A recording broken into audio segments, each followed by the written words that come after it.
Hello my dear students, তোমাদের জন্য বাংলার একটা আমি মজার ট্রিক নিয়ে আসছি। এই ট্রিকটা তোমরা যদি একটু ফলো করো তাহলে বাংলায় তোমরা সৃজনশীলে সর্বোচ্চ নম্বর পাবা। বাংলায় কিভাবে সৃজনশীলে লিখলে তোমরা সর্বোচ্চ নম্বর পাও সেই বিষয়টা এবং কি ধাপটা অবলম্বন করলে তোমরা বেস্ট বেস্ট পরীক্ষায় নম্বর নিয়ে আসতে পারো সেই বিষয়ে আমি তোমাদের জন্য কিছু গুরুত্বপূর্ণ কথা বলবো। বাংলা সৃজনশীল লেখায় অনেকেই মেইন জিনিসগুলো স্কিপ করে যায়। এই কারণে মার্ক যখন আমরা ডিভাইডেশন করি, খাতা যখন আমরা মূল্যায়ন করি, তখন অনেকে বাংলায় খুব সহজেই এ প্লাস পেয়ে যায়, মানে 90-এর উপরেও পেয়ে যায়। অনেকের অবস্থা খুবই খারাপ হয়ে যায়, বাংলায় এ প্লাসটা ছুটে যায়। এখন বাংলায় যেন তোমাদের এ প্লাস না ছোটে এবং তোমরা যেন একেবারে বেস্ট যে বোর্ডে যেখানে আসো সর্বোচ্চ নম্বরটা পাইতে পারো, সেই কারণে আমি তোমাদের কিছু কথা বলবো। তোমরা কথাগুলো একটু মন দিয়ে শোনো। তোমাদের যখন প্রথমে খাতাটা তোমরা শুরু করো, লেখা শুরু করো, তাই না? প্রথমে অনেকে ভুল করে, মার্জিন টানার ক্ষেত্রে অনেকে ভুল করে। আমি একটা আগে খাতা তোমাদের জন্য আমি আগে মনে করো একটা খাতা দেখো, মনে করো এইটা আমাদের খাতা, পরীক্ষার খাতা, এটা ঠিক আছে। এইটা আমাদের মনে করো পরীক্ষার খাতা, এই যে এইটা মনে করো আমাদের পরীক্ষার খাতা। একটু চওড়া বেশি মনে হচ্ছে, সাপোজ ধরে নাও এটা পরীক্ষার খাতা। এখন প্রথমে কথা হলো তুমি মার্জিনটা টানবা কিভাবে, তাই না? আমি প্রথমেই ভালোভাবে বলে দিচ্ছি, কখনো মার্জিনটা কলম দিয়ে টানবা না, তুমি পেন্সিল দিয়ে মার্জিন টানবা। এখন বাজারে অনেক ধরনের পেন্সিল পাওয়া যায়, তুমি কোন ধরনের পেন্সিল দিয়ে মার্জিনটা টানবা? প্রথম কথা হলো তোমার একটু মোটা পেন্সিল দিয়ে মার্জিনটা টানতে হবে। মোটা পেন্সিল বাজারে তুমি যদি যাও দেখবা এরকম পেন্সিল পাইতে পারবা। এইচবি এই পেন্সিলটা হলো সব থেকে চিকন, একেবারে সব থেকে চিকন। তারপরে আছে 2B, এটা আরেকটু মোটা। তারপরে আছে 4B, এটা আরেকটু মোটা। তারপরে আছে 6B, এটা আরেকটু মোটা। তারপরে আছে 8B, এটা সব থেকে মোটা। মানে সংখ্যা অনুপাতে বির আগে যত বাড়বে পেন্সিলটা তত মোটা হবে। তুমি ন্যূনতম 4B, 6B বা 8Bর পেন্সিল কিনবা মার্জিন টানার জন্য। মার্জিন টানার জন্য তুমি দোকানে যে বলবা, ভাই আমার একটা 4Bর পেন্সিল দেন বা 6Bর পেন্সিল দেন বা 8Bর পেন্সিল দেন। তুমি যদি এইচবি বা 2Bর পেন্সিল কেন, এই পেন্সিল গুলো কিন্তু খুবই চিকন। তোমার একটু মোটা পেন্সিল দিয়ে দাগটা টানতে হবে, তাহলে মার্জিনটা থাকবে। এখন আমি কেন মোটা পেন্সিল দিয়ে মার্জিনটা টানতে বললাম? তুমি পেন্সিল দিয়ে মার্জিনটা টানলা, এখন বোর্ডে যখন তোমার খাতা যাবে, খাতাগুলো কিন্তু নিচে পড়ে যাইতে পারে তোমার খাতাটা। এখন নিচে পড়ে গেলে খাতাগুলো চাপের কারণে বা বিভিন্ন প্রেক্ষাপটে অনেকদিন পরও খাতা দেখা লাগতে পারে বা দেখে, তখন কিন্তু তোমার মার্জিনের চিকন দাগটা মুছে যাইতে পারে। এই কারণে আমি বলতেছি মোটা পেন্সিল দিয়ে দাগটা টানবা। হয় 6B বা 8B পেন্সিল দিয়ে দাগটা টানলে সব থেকে ভালো হয়। আচ্ছা, এইবার দাগটা কিভাবে টানবা? তোমরা জানো আমি সিগমা স্টাইল পছন্দ করি বা ইউনিক কোনো কিছু পছন্দ করি। এটা সবাই পছন্দ করে, 100 জনের ভিতরে যে ইউনিক তাকে সবাই পছন্দ করে। 100টা খাতা যখন আমরা মূল্যায়ন করব, ওই খাতাগুলোর ভিতর যে খাতাটা একটু অন্যরকম বেস্ট, তাকে আমরা মার্কটা বেশি দিই। সব টিচাররাই কিন্তু তাই করে। এখন প্রথমেই কথা হলো প্রথম দর্শনে ভালোবাসা। বাংলায় সৃজনশীলে এটা খুবই কাজে লাগবে, মনে রাখো। তোমার খাতার প্রথম দর্শন টিচারের মনোমুগ্ধকর যদি লাগে যায়, তাহলে তুমি মার্ক বেশি পাবা। তাহলে মার্জিন মোটা পেন্সিল দিয়ে টানতে হবে, 1 নম্বর কথা। এবার মার্জিনটা তুমি কিভাবে ইউনিক ভাবে টানবা, এটা তোমার মনে করো খাতা, এটা তোমার খাতা। তাহলে তুমি মার্জিনটা ইউনিক ভাবে টানার জন্য আমি যেটা প্রেফার করব বা আমি যেভাবে মার্জিনটা টানতাম, আমি কিভাবে মার্জিনটা টানতাম আমি তোমাদের বলি, ঠিক আছে? আমি মার্জিনটা টানতাম, প্রথমে উপরে স্কেলটা ধরে উপরের মাপ অনুযায়ী একটা দাগ দিবা, ঠিক আছে? উপরের মাপ অনুযায়ী, মানে স্কেলটা তুমি ধরবা, স্কেলটা ধরে এখানে পাতাবা ঠিক ব্যালেন্স করে ওই সমান। প্রথম অংশে একটু প্রথম পাতাটায় একটু বড় হইতে পারে, কিন্তু পরবর্তীতে মানে স্কেলটা তুমি এখানে ধরবা, স্কেলটা ধরে স্কেলের নিচ থেকে এখান থেকে সমান করে দাগটা দিলা মোটা পেন্সিল দিয়ে। এইবার তুমি যদি আমারে বলো স্যার তাহলে এইবার এই পাশে কি করব, এই সমান অনুপাতটা এই সাইডেও রাখো, তাহলে বেটার হয়। এখন তুমি যদি বলো, তুমি যদি এইভাবে দাগটা টানো, ঠিক আছে? এইভাবে দাগটা টানলা, ঠিক আছে? এটা একটু মুছে দিই। তুমি যদি এইভাবে দাগটা টানো, মনে করো এইভাবে দাগটা টানো, তুমি আমারে বলো কোনটা বেটার লাগতেছে, ঠিক আছে? আমি এইভাবে শুরু করলাম, ঠিক আছে? এইভাবে দাগটা টানে দিলাম, ঠিক আছে? এইভাবে দাগটা টানলাম। এটা তোমাদেরও কিন্তু একটা পদ্ধতি, এই যে দাগটা টেনে দিলে এইটা একটা পদ্ধতি, তাই না? তোমরা এইভাবে টানলা মনে করো, ঠিক আছে? এখন তোমাদের এই খাতায় এইভাবেই তোমরা দাগটা টানো, এইটা সমান এটা সমান করে আমরা এইভাবে টানি। তো আমি তোমাদের পরামর্শটা দেব, তোমরা এইভাবে না টাইনে একটা কাজ করতে পারো, তাহলে খাতাটা আরো সুন্দর দেখায়। সুন্দর দেখায় বলতে কি, উপরের এই অংশটুকু না টানাটার আমি পক্ষে সৌন্দর্যের কারণে এটা এইভাবে টানলে যে কারো ভুল হবে তা না, তবে উপরের এইটুকু না টাইনে তুমি যদি এইভাবে টানো, দেখো আমার মতে খাতাটা আরো সুন্দর লাগে। ঠিক আছে, আরো খাতাটা সুন্দর লাগে। তুমি পাশাপাশি দুটো আইকে দেখো, এভাবেই বেশি সুন্দর লাগে। ঠিক আছে, এভাবেই বেশি সুন্দর লাগে। তাহলে মার্জিনটা তোমার টানা হয়ে গেল। সোজা দাগ দিবা, এখান থেকে এইভাবে দাগ দিবা, মার্জিনটা তোমার ইজি ভাবে তুমি টেনে ফেললা। ঠিক আছে, সহজে। এইবার আমাদের দাগ নম্বর আমরা কিভাবে লিখবো সেটাও আমি তোমাদের খুব ইজি ভাবে বলে দিচ্ছি। দাগ নম্বরটা লেখার জন্য তুমি নীল কালি ইউজ করবা। নীল কালিটা বৈধ, বাংলাদেশের শিক্ষা আইনেও নীল কালি দিয়ে তুমি দাগ নম্বরটা দিতে পারবা, এটা বৈধ। নীল কালি দিয়ে তুমি দাগ নম্বরটা দিবা। কিভাবে লিখবা? মনে করো 1 নং প্রশ্নের উত্তর, নীল কালি দিয়ে লিখবা। এটা 1 নং প্রশ্নের উত্তর, সুন্দর করে নীল কালি দিয়ে লিখবা।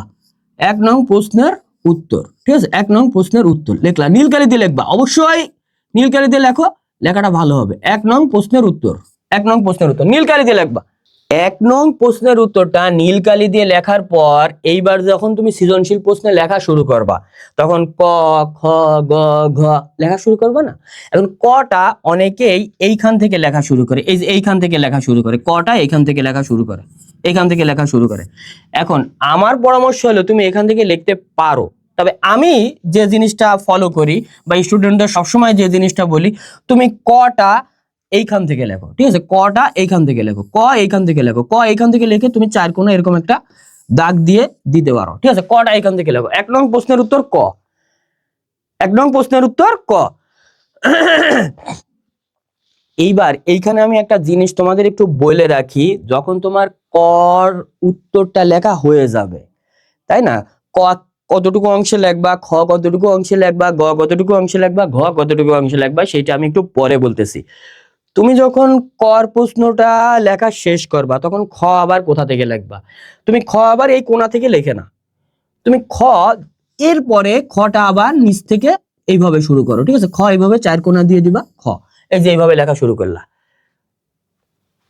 খ শেষে আবার যখন তুমি গ লিখবা, ঠিক তার ধারাবাহিকতায় পরবর্তী পাতায় চলে যাইতে পারে, পরবর্তী পাতায় গ দিয়ে আবার শুরু করো। তুমি এই টেকনিকটা ফলো করো, দেখো তোমার খাতাটা ইউনিক দেখাবে, সুন্দর দেখাবে। আমি বললাম এই টেকনিকটা ফলো করো। এইবার আমরা যদি আসি, ক আমরা কতটুকু অংশে লিখবো স্যার, খ আমরা কতটুকু অংশে লিখবো, এই বিষয়টা আমি তোমাদের বলি। শোনো, ক নম্বর অংশটা তুমি লেখা শুরু করলা। ঠিক আছে, ক নম্বর অংশটা লেখা শুরু করলা, দাগ নম্বর দিলা সুন্দর করে, ক নম্বর অংশটা লেখা শুরু করলা। ক এই সৃজনশীল প্রশ্নের নম্বর কিন্তু অনলি 1, তাহলে ক লিখবা তুমি অনলি 1 প্যারা বা 1 লাইনেও লিখতে পারো, যদি উত্তরটা একেবারেই সহজ হয়। কর প্রশ্নগুলো নরমালি তোমার এরকম বলে যে কত সালের সে জন্মগ্রহণ করছে, বা এই প্রবন্ধ বা এই কবিতাটা লেখকের নাম কি, বা কোনো একটা স্থানের নাম চাইতে পারে। মানে কর জন্য আমি প্রেফার করব তোমাদের, যেহেতু অনলি 1 মার্ক, তোমরা 1 লাইনে বা 1 প্যারায় শেষ করে দাও। এখন 1 প্যারার ভিতর 2-3টা লাইনের বেশি দিবা না, 3টা লাইন দেওয়ার দরকার নাই, তুমি 2টো লাইনে লিখে দাও। আর 1 মার্ক যেহেতু, এখানে তুমি 1 মিনিটের বেশি সময় নিও না। সব থেকে ভালো পরামর্শ আমার, 1 মিনিটের বেশি সময় নিও না। ক হয়ে গেল, কতে 1 মার্ক, তুমি 1 মিনিটের বেশি সময় নিবা না, পারলে 1 লাইনে উত্তরটা লিখে দাও, সর্বোচ্চ 2 লাইন। এইবার আসো, তুমি যখন ক শেষ হয়ে যাবে, তার মানে তুমি কটা 1 লাইনে বা একটা প্যারায় লিখে শেষ করে দিবা, একটা প্যারায় 2টো লাইনের বেশি তুমি যাবা না। এইবার তুমি যখন খ লিখবা, খটা লিখবা তুমি 2টো প্যারায়, খটা লিখবা তুমি 2টো প্যারায়, খতে যেহেতু তোমার 2 নম্বর, খটা লিখবা 2টো প্যারায়। প্রথম প্যারায় তুমি উত্তরটা দিয়ে দিবা 1 লাইনে, প্রথম প্যারায় 1 লাইনে উত্তরটা দিয়ে দিবা। পরবর্তী প্যারায় ওই উত্তরটা নিয়ে অল্প কিছু আলোচনা করবা, অল্প কিছু ব্যাখ্যা দিবা, জাস্ট ওকে। বেশি ব্যাখ্যা দেওয়ারও দরকার নাই, বেশি টাইনে ওইটারে বড় করারও তোমার দরকার নাই। তাহলে খতে তুমি 2টো প্যারা দিলা। ঠিক আছে, 2টো প্যারা দিলা, প্রথম প্যারাটা 1 লাইনে শেষ করে দিবা, 1 লাইনে, অনলি 1 লাইনে শেষ করে দিবা, জাস্ট খর উত্তরটা 1 লাইনে দেওয়ার চেষ্টা করবা। পরবর্তী যে প্যারাগুলো দিবা, পরবর্তী প্যারায় হালকা কিছু ব্যাখ্যা দিয়ে দিবা, হালকা কিছু ব্যাখ্যা দিয়ে দিবা। আমি একটা প্র্যাকটিক্যালও তোমাদের দেখাই দেবো, ঠিক আছে? একটা প্র্যাকটিক্যালও আমি তোমাদের দেখাই দেবো। তাহলে ক হয়ে গেল, গ হয়ে গেল, কর সাথে খ হয়ে গেল। এইবার আমরা গতে চলে আসো। গতে আমরা কিভাবে উত্তর দেবো লক্ষ্য করো। গ, তুমি এই যে গ লেখা শুরু করলা, গ তুমি সুন্দর করে দাগ নম্বর দিয়ে লেখা শুরু করলা, ঠিক আছে? 1 নং প্রশ্নের উত্তর গ, গ লেখা শুরু করলা। এখন গতে আমাদের কত নম্বর?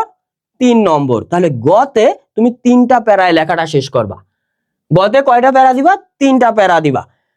প্রথম প্যারায় তুমি প্রথম যে প্যারাটা থাকবে, গড় সৃজনশীল প্রশ্নে প্রথম যে প্যারাটা থাকবে, ওই প্যারায় তুমি উত্তরটা দিয়ে দেওয়ার চেষ্টা করবা। জাস্ট এক কথায় উত্তর। গড় প্রথম প্যারায় তুমি উত্তরটা দিয়ে দিবা, জাস্ট শেষ।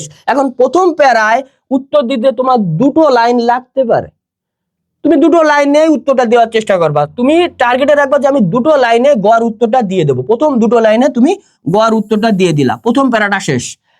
আমাদের প্রথম প্যারাটা শেষ। এইবার দ্বিতীয় প্যারায় তোমার উদ্দীপকের যে প্রবন্ধ বা কবিতার যে অংশটুকু আনছে, সেই অংশটুকুর মূল ভাবটা বানায় লেখার চেষ্টা করবা।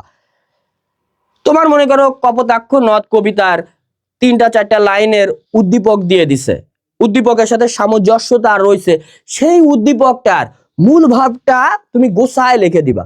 তাহলে প্রথম প্যারায় 2টো লাইনে তুমি উত্তরটা বলে দিবা, আর দ্বিতীয় প্যারায় তোমার যে প্রবন্ধ বা গল্প বা কবিতা যেটা ছিল, সেইটার ওই অংশটুকুর মূল ভাবটা নিজের মতো করে লিখবা। তাহলে দ্বিতীয় প্যারাটা শেষ।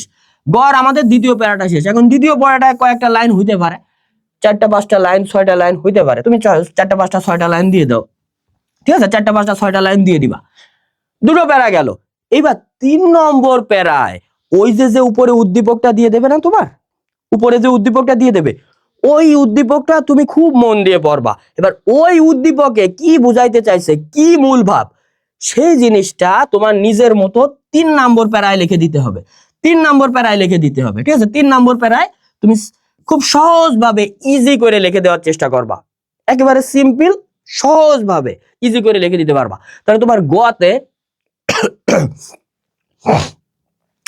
গতে যেহেতু 3 নম্বর, তাহলে তুমি 3টা প্যারা আনবা, 1 2 আর এই আমাদের 3।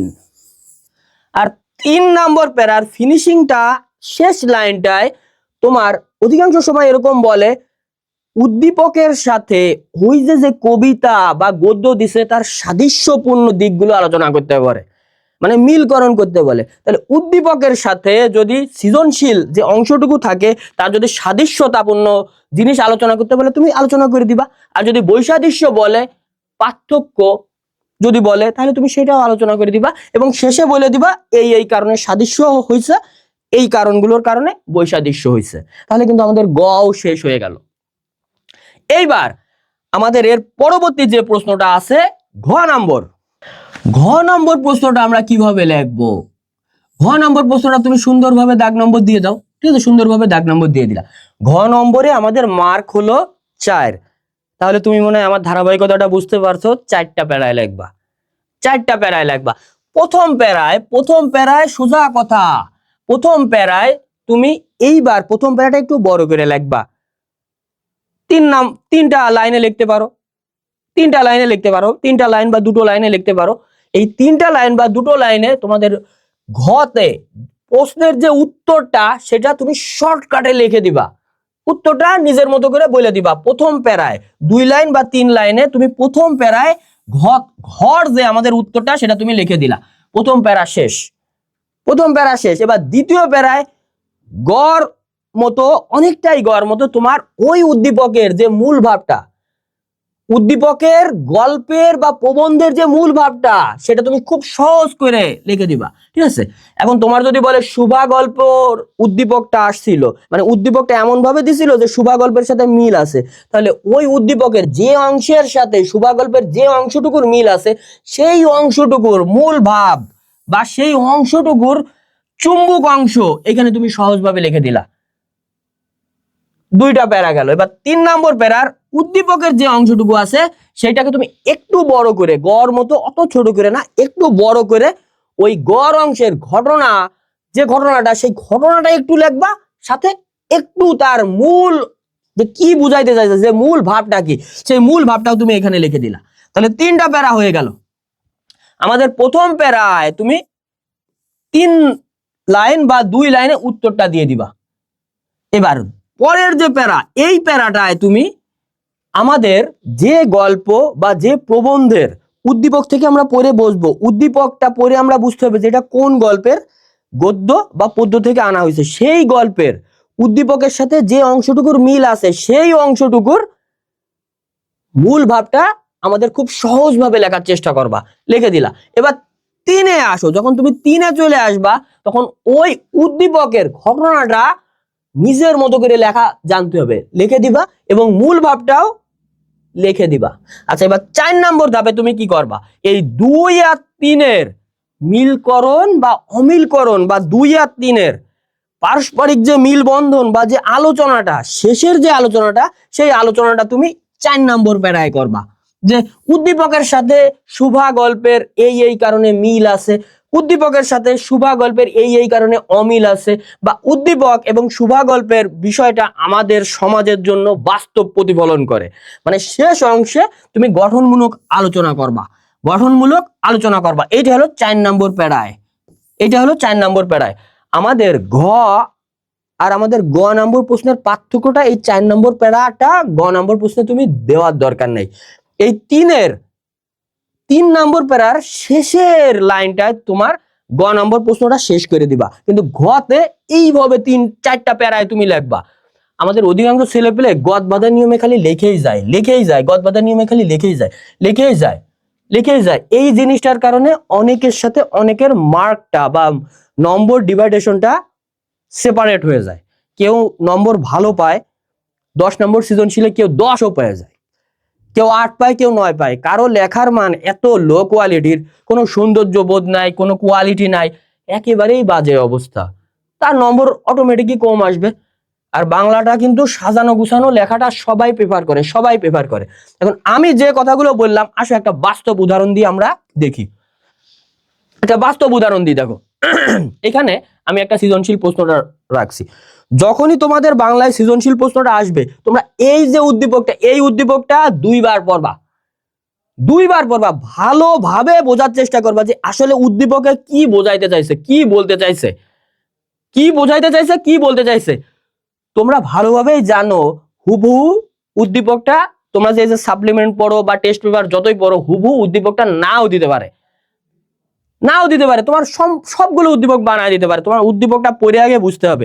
আর এই যে উদ্দীপকটা, এই উদ্দীপকটা আমি বারবার আমার সকল স্টুডেন্টদের বলছি, এই উদ্দীপকটাই তুমি আবার নিজে বানায় লেখার চেষ্টা করো। এটা এইভাবে লেখছে, তুমি এই জিনিসটাই নিজের মতো করে লেখার চেষ্টা করো, এটা প্র্যাকটিস করো।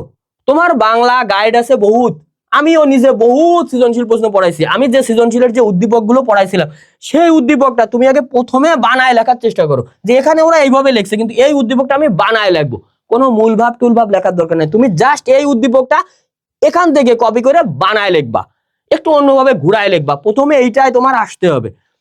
উদ্দীপকটা 2 বার পড়ার জন্য আমি একবার পড়তেছি, দেখো।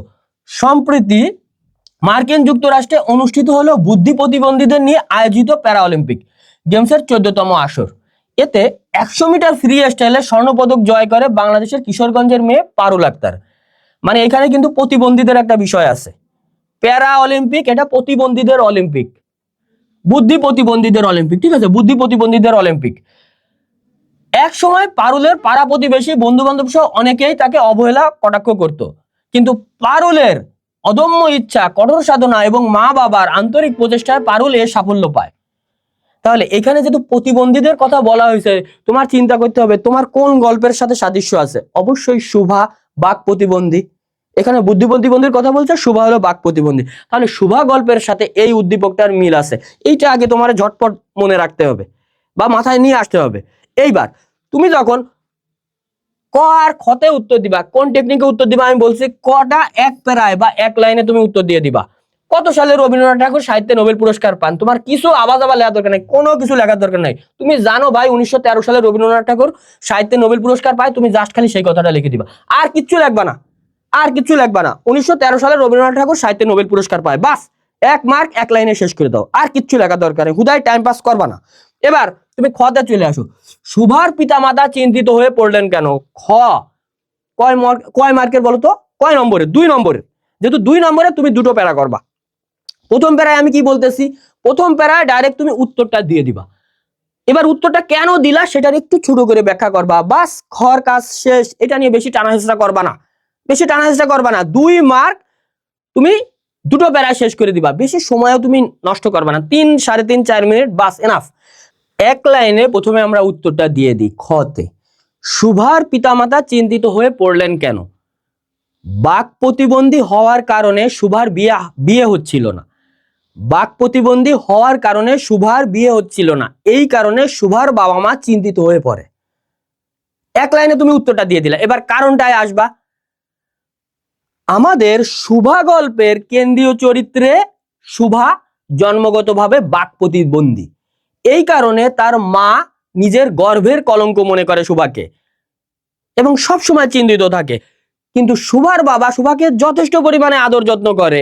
অপরদিকে সুভার পাড়া প্রতিবেশী যারা, তারাও কিন্তু সুভাকে নিয়ে সবসময় চিন্তিত থাকে। এছাড়া সুভার যে পাড়া প্রতিবেশী, তারাও কিন্তু সুভাকে বাঁকা চোখে দেখে। এই কারণে সুভা আশেপাশের লোকজনের সাথে তেমন মেশে না। সুভা নির্বাক প্রকৃতির সাথে তার দুঃখগুলো বিনিময় করে।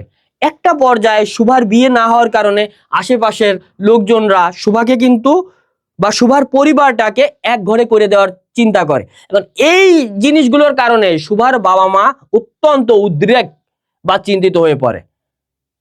এই কথাটা তোমরা সাজায় নিজের মতো করে লিখে দিবা। তাহলে ক আর খ তোমরা বেশি টাইম নষ্ট করবা না। দেখো আমি ক লিখে দিছি জাস্ট 1 লাইনে। রবীন্দ্রনাথ ঠাকুর 1913 সালে নোবেল পুরস্কার পান, বাস সোজা কথা। খ তুমি দুটো প্যারায় লিখবা, এই যে দেখো তাই লিখে দিছি। বাক প্রতিবন্ধী সুভার বিয়ে নিয়ে সুভার পিতামাতা চিন্তিত ছিল। এইবার আমি যে কথাগুলো বললাম 2 নম্বর প্যারায় ঠিক তাই ওইভাবেই লেখা রয়েছে। দুটো প্যারা, খতে তুমি প্রথম আর এই দুটো প্যারায় শেষ করে দিবা। এইবার আসো গতে। গতে আমরা কিভাবে লিখবো বলতো। গতে আমাদের 3 নম্বর, আমরা 3টা প্যারা ইউজ করব। প্রথম প্যারায় আমরা গতে কি বলছে, পারুলের পাড়া প্রতিবেশী ও বন্ধু বান্ধবদের আচরণ সুভা গল্পের যে দিকটির সাথে সাদৃশ্যপূর্ণ। এই যে পারুলের পাড়া প্রতিবেশীর সাথে, পারুলের পাড়া প্রতিবেশীর সাথে ও বন্ধু বান্ধবদের আচরণে সুভা গল্পের দিকটির সাথে সাদৃশ্যপূর্ণ তা ব্যাখ্যা করো। এই পারুলের সাথেও তার পাড়া প্রতিবেশী এবং বন্ধু বান্ধব কিন্তু বৈরী বা অসহযোগিতামূলক আচরণ করছিল, যেটা সুভা গল্পের সাথে একেবারে সাদৃশ্যপূর্ণ। তুমি প্রথমে এই কথাটা বলে ডাইরেক্ট উত্তরটা দিয়ে দিবা। উত্তরটা দিয়ে দিলা। এবার 2 নম্বর প্যারায় তুমি কি লিখবে বলো তো। 2 নম্বর প্যারায় এই যে সুভা গল্পের সাথে তার পাড়া প্রতিবেশী যে বৈরী বা খারাপ আচরণ বা যে অসহযোগিতামূলক আচরণ করছিল, সেই জিনিসটা তুমি ফোটায় তুলবা। আর 3 নম্বরে এই যে 3 নম্বরে তোমার পারুলের সাথে তার পাড়া প্রতিবেশী বন্ধু বান্ধব যে বৈরী আচরণগুলো করছিল, এই যে দেখো তার পাড়া প্রতিবেশী বন্ধু বান্ধব সহ অনেকেই তাকে অবহেলা এবং কটাক্ষ করতো, সেটা একটু ফোটায় তুলবা, নিজের মতো করে লিখে দিবা। কিন্তু এইখানে তফাৎ আছে একটা। তফাৎটা হলো পারুলের আদম্য ইচ্ছা ছিল, যেটা সুভার ভিতর ছিল না। এই আদম্য ইচ্ছা এবং তার বাবা মা, পারুলের বাবা মা কিন্তু পারুলকে অনেক সহযোগিতা করছিল, কিন্তু যেটা সুভাকে করিনি। এই কারণে কিন্তু পারুল একটা পর্যায়ে সাফল্যের স্বর্ণ শিখরে আহরণ করে। এই যে প্যারা অলিম্পিকে 100 মিটার ফ্রি স্টাইলে স্বর্ণপদক জয় করে, কিন্তু সুভা কিন্তু সেটা পারে না। এখন তাহলে সুভা আর পারুলের ভিতরে তফাৎটা কোথায়? পারুলের আদম্য ইচ্ছা ছিল, সুভার কিন্তু এই আদম্য ইচ্ছাটার ঘাটতি ছিল বা বাবা মার সহযোগিতা পায়নি। তাহলে শেষ প্যারায় তুমি এই অংশটুকু লিখে দিবা। তাহলে গ নম্বর তুমি 3টা প্যারায় লিখবা। প্রথম প্যারায় তুমি ডাইরেক্ট উত্তর দিয়ে দিবা। প্রথম প্যারায় ডাইরেক্ট উত্তর দিয়ে দিলা। উত্তরটা কিভাবে দিলা, এই যে দেখো আমি তাই লিখে দিছি। পারুলের পাড়া প্রতিবেশী বন্ধু বান্ধবদের আচরণ সুভা গল্পের সুভার পাড়া প্রতিবেশী এবং বন্ধু বান্ধবদের বৈরী আচরণের সাথে সাদৃশ্যপূর্ণ বা অসহযোগিতামূলক আচরণের সাথে সাদৃশ্যপূর্ণ। 1 লাইনে উত্তর মেরে দিলাম। এইবার পরবর্তীতে আমি এই যে সুভা গল্পের ওই বৈরী আচরণটা যারা করছিল, যেভাবে করছিল, সেই জিনিসটা তুমি সহজভাবে এখানে ফুটায় তুলবা। সুভা গল্পের এই উদ্দীপকের অংশটুকুর এই অংশটুকুর মূল ভাবটা তুমি নিজের মতো করে লিখে দিবা। দুটো প্যারা গেল। প্রথম প্যারা তুমি উত্তর দিয়ে দিলা। দ্বিতীয় প্যারায় তুমি এই অংশটুকু মানে শুভা গল্পের উদ্দীপকের অংশটুকুর মূল ভাব নিয়ে বা ওই অংশটুকুর ঘটনাটা নিয়ে আলোচনা করবা। 3 নম্বর প্যারায় উদ্দীপকের ওই যে পারুলের যে অংশটুকু আছে ওই অংশটুকু নিজের মতো করে লেখে একটু সামঞ্জস্যতাপূর্ণ বা সাদৃশ্যপূর্ণ দিকগুলো তুমি তুলে ধরবা। এই 3টা প্যারায় তোমার গ শেষ হয়ে যাবে। 3টা প্যারা এইভাবে সুন্দর করে পয়েন্ট আকারে লেখার চেষ্টা করবা। 1 নম্বর প্যারা, 2 নম্বর প্যারা, 3 নম্বর প্যারা। গদ বাঁধার নিয়মে খালি লিখে যাবা না, লেখে ফাটায় ফেলায় একেবারে শোয়াই ফেলছি আমি স্যার, কিন্তু নম্বর বেলায় স্যার আমার একেবারে কিছুই হয়নি। একেবারে অত শোয়াই ফেলার দরকার নেই। বাংলায় উদ্দীপকে নম্বরটা আসবে, আমি বারবার বলতেছি, সৌন্দর্যের বিচারে। তোমার সৌন্দর্যবোধ যদি বাংলায় না থাকে তাহলে ভাই তোমার নম্বর বেশি আসবে না। আর এভারেজ ভালো ভালো স্টুডেন্টেরই বাংলায় কিন্তু এ প্লাসটা ছুটে যায়। Be serious. এইবার তুমি আসো, আমাদের ঘ নম্বরে আমরা উত্তরটা কি দেবো, কিভাবে দেবো, ঠিক আছে? ঘ নম্বরে উত্তরটা কিভাবে দেবো, এই যে ঘ, তাহলে ঘতে তুমি কত নম্বর আগে তুমি জানো? 4 নম্বর। তুমি মনে হয় বুঝতে পারছো আমার ধারাবাহিকতাটা। 4 নম্বর যেহেতু তুমি 4টা প্যারায় শেষ করবা, প্রথম প্যারায় এই ঘতে যা বলছে সেটার উত্তরটা দিয়ে দেওয়ার চেষ্টা করবা। এখন প্রথম প্যারাটা যেহেতু ঘ, আগের মতো 2 লাইনে শেষ করে না, এবার একটু 3 লাইনে আনো, 3 লাইনে আনো। ঘর প্রথমটা একেবারেই মানে এক কথায় উত্তর না দিয়ে একটু কিছু কথা বলে উত্তরটা দাও, তাই না? একটু কিছু কথা বলে উত্তর দাও। তার পরবর্তীতে তোমার যে গল্প বা পদ্য থেকে উদ্দীপকের অংশের সাথে মানে মিল আছে সেই অংশটুকু তুমি মূল ভাব নিয়ে আলোচনা করো, সেই ঘটনাটা একটু লেখো, তার মূল ভাবটা একটু আলোচনা করো। পরবর্তীতে উদ্দীপকের যে ঘটনাটা আছে সেইটা একটু লেখে, উদ্দীপকের ঘটনার কিছু অংশ লেখবা, মানে প্রশ্নের সাথে ঘটনার যে অংশটুকু চাইছে সেই অংশটুকু লেখে একটু সেখানে তার কি বুঝাইতে চাইছে সেই অংশ সেটা একটু লেখবা। আর শেষ প্যারায় যদি মিল করতে বলে তুমি মিল করার জন্য যে কথাগুলো লাগে সেগুলো দিয়ে দিবা। আর যদি বৈসাদৃশ্য বলে মানে পার্থক্য বলে তাহলে পার্থক্যগুলো সুন্দরভাবে উপস্থাপনা করবা। আর শেষ প্যারাটাও একটু 4টা 5টা বা 3টা লাইনে তুমি লেখবা একটু কষ্ট করে। তাহলে এখানে শেষ প্যারা মানে আমাদের ঘতে কি বলছে দেখো, সাদৃশ্য থাকলেও শুভা পারুলের মতো হতে পারলো না, উদ্দীপক ও শুভা গল্পের আলোকে তোমার মতামত দাও। এটা কিন্তু রাজশাহী বোর্ড 2022-এর প্রশ্ন, রাজশাহী বোর্ড 2022-এর প্রশ্ন। তাহলে আমরা এই ধারাবাহিকতায় উত্তরটা দেখো, আমি সেম সেইভাবেই লিখছি, ঠিক আছে? গদ বাঁধার নিয়মে তোমরা লেখবা না, আমি বারবার বলতেছি। তাহলে প্রথম প্যারাটায় আমরা দেখো, প্রথম প্যারাটায় উত্তরটা কিন্তু আমরা দিয়ে দিছি। প্রথম প্যারাটায় 3টা 4টা লাইন বলতে পারো, 3টা আর একটু বেশি লাইন, এই প্রথম প্যারায় আমি উত্তরটা দিয়ে দেবো, উত্তরটা দিয়ে দেবো। এখন এইখানে মেইন উত্তরটা কি হবে বলতো? কি চাইছিল এখানে? প্রশ্নটা ছিল সাদৃশ্য থাকলেও শুভা পারুলের মতো হতে পারলো না, কারণ পারুলের ভিতর অদম্য ইচ্ছা শক্তি ছিল, যেটা শুভার ভিতরে আমরা শুভা গল্পে অনুপস্থিত দেখছি। এছাড়া পারুলের বাবা মা আন্তরিক প্রচেষ্টায় পারুল তার এই সাফল্যের দ্বার প্রান্তে পৌঁছাতে পারছিল, কিন্তু শুভা গল্পে এই জিনিসটাও আমরা অনুপস্থিত দেখছি। বাস, প্রথম কথাটা শেষ। প্রথমে আমরা 1 প্যারায় উত্তরটা দিয়ে দিলাম, ঠিক আছে? 1 প্যারায় উত্তরটা দিয়ে দেবো, বাস। এই যে এই কথাটা আমাদের প্রথম প্যারায় উত্তরটা শেষ। গদ বাঁধায় তুমি লিখে যাবা না। এবার দ্বিতীয় প্যারায় আমাদের ওই যে গল্পটা, মেইন গল্প কোনটা? শুভা গল্প। শুভা কেন পারলো না, জাস্ট এই জিনিসটা 2 নম্বর প্যারায় লিখবা। এখন শুভা কেন পারলো না এটা লেখার জন্য শুভার একটু বর্ণনা দিবা, শুভার মনোভাবটা বোঝার চেষ্টা করবা, কেন পারলো না। এখন শুভা তো তোমার জন্মগতভাবে বাক প্রতিবন্ধী, তারপর শুভার আরো কিছু জিনিস তুমি একটু উল্লেখ করে দিবা, ঘটনার মতো একটু উল্লেখ করে দিতে পারো। এই যে তার মা তাকে গর্ভের কলঙ্ক জানতো, তো তার বাবা তাকে যথেষ্ট ভালোবাসতো, কিন্তু সমাজের চাপে, আর সেই সময় মানে এটা 1900 সালের গোড়ার দিকের সময়, সেই সময় সমাজের একটু প্রেক্ষাপটটা তুলে ধরবা। আর পারুলের গল্পটা তো আধুনিক সময়ের, বোঝা যাচ্ছে যতটা, সেই সময়ের প্রেক্ষাপটের মনস্কামনা মানে মানুষের মনোভাবটা একটু ফুটায় তোলার চেষ্টা করবা। এই জিনিসটা তুমি 2 প্যারায় লিখে দিবা, ঠিক আছে? এই জিনিসটা তুমি 2 প্যারায় লিখে দিবা, ঠিক আছে? 2 প্যারায় লিখে দেওয়ার পর এবার 3 নম্বর প্যারায় কি লিখবা বলো তো? 3 নম্বর প্যারায় তুমি উদ্দীপকের পারুল কেন পারলো সেটা লিখে দিবা। পারুল কেন পারলো, 2 নম্বর প্যারায় লিখছো যে শুভা কেন পারলো না, আর 3 নম্বর প্যারায় লিখবা পারুল কেন পারলো।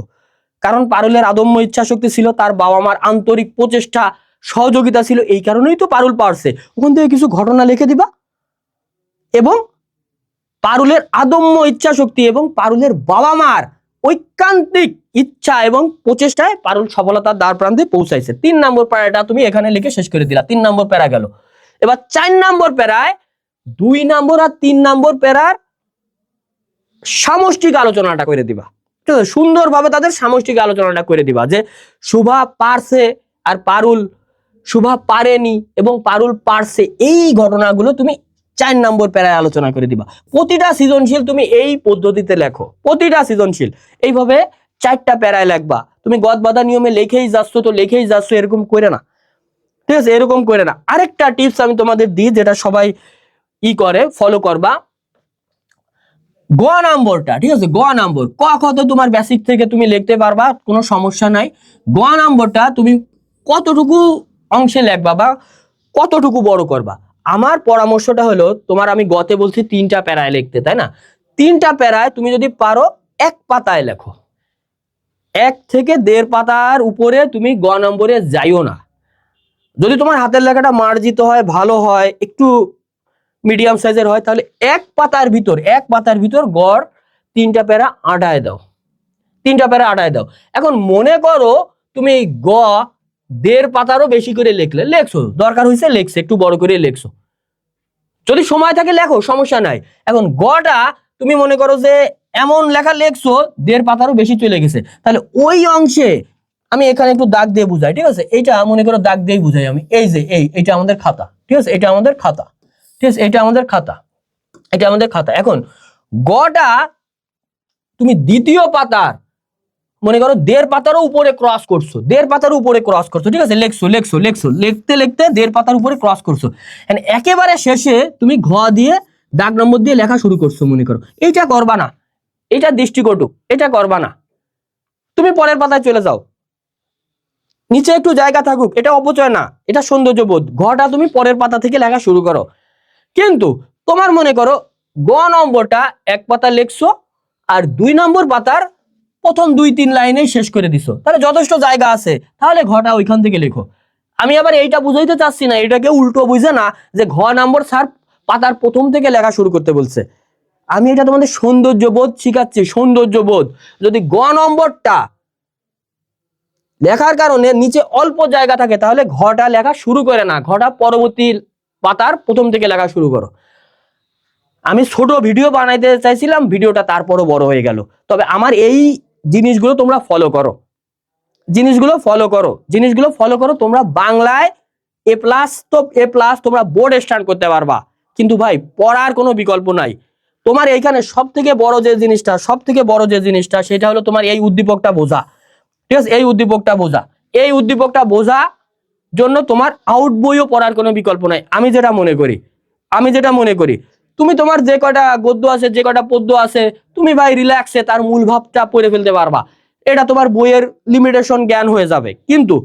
কিন্তু এইখানে কথা আছে যে তোমার উদ্দীপকটা বুঝতে গেলে, তোমার মনে করো এমন একটা উদ্দীপক দিল, তোমার বইয়ে নাই, আউট বই থেকে কিছু কবিতার চরণ দিয়ে দিল, কিছু কবিতার লাইন দিয়ে দিল, তুমি সেটা বুঝবা কি করে?